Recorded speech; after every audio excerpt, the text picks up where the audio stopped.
Hi everyone and welcome to another Lanzarote information video from me, Mike.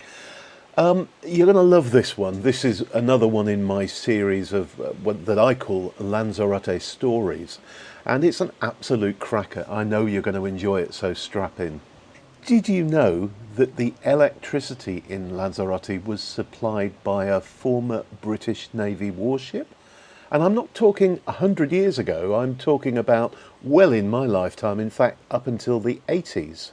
Now I remember when we first moved to the island about 25 years ago, I did some work for a local newspaper called Island Connections, and one of my jobs, or one of the things I had to do, was interview longer serving residents on the island to find out what life was like in what was then the recent past.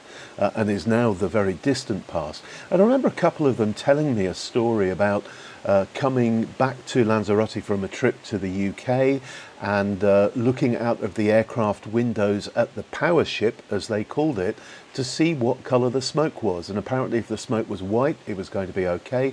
If the smoke was black, they knew the ship was going to break down, and therefore they would stop on the way home in order to buy more candles when the power inevitably went off. So let's talk about the power ship, as they used to call it.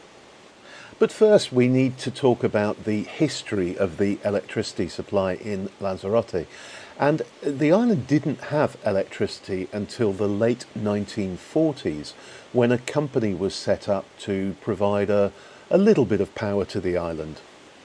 Now, this was a private company. It was called Antonio Armas Curbelo Electricity, and they only supplied power from 7 p.m. until midnight each night.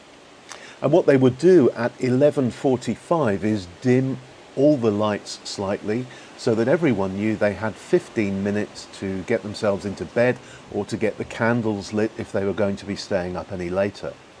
Now that all changed in 1964 when the desalination plant was completed and started providing desalinated water for the island, because part of the build of the desalination plant was to create what was then called an electricity factory. We would know it as a power station. Now this first version of the power station was significantly more powerful than the private company it had in the past, but it still didn't produce enough power to go much beyond Arrecife. And by 1964 you can imagine that everyone was wanting to get electricity put into their houses in Lanzarote.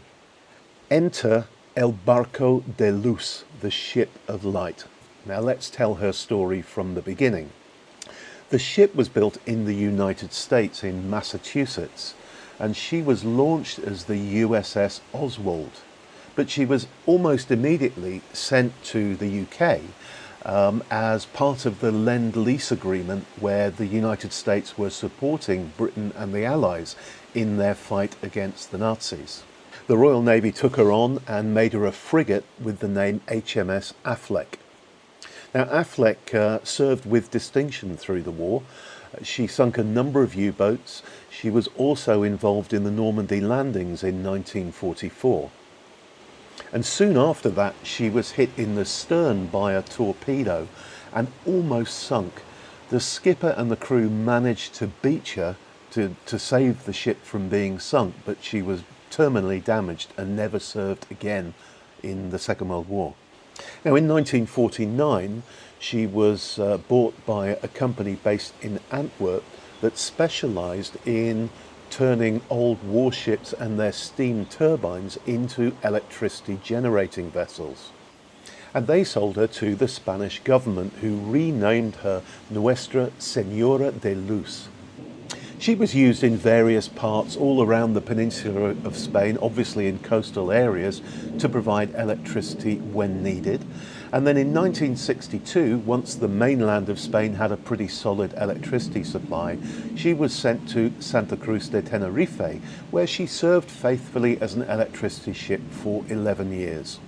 But by 1973, Tenerife had an adequate electricity supply, so the ship was moved to Lanzarote and docked in Puerto Neos in Arrecife and connected up to the electricity grid.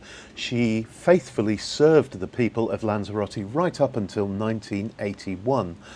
So as I say, well within my lifetime, this ship was providing power to add to the electricity grid on the island and supplementing the power station that was down at the desalination plant also in Puerto Neos. But again, by 1981, the island had extended and improved the power station at Puerto Neos, and the ship was no longer needed to provide electricity.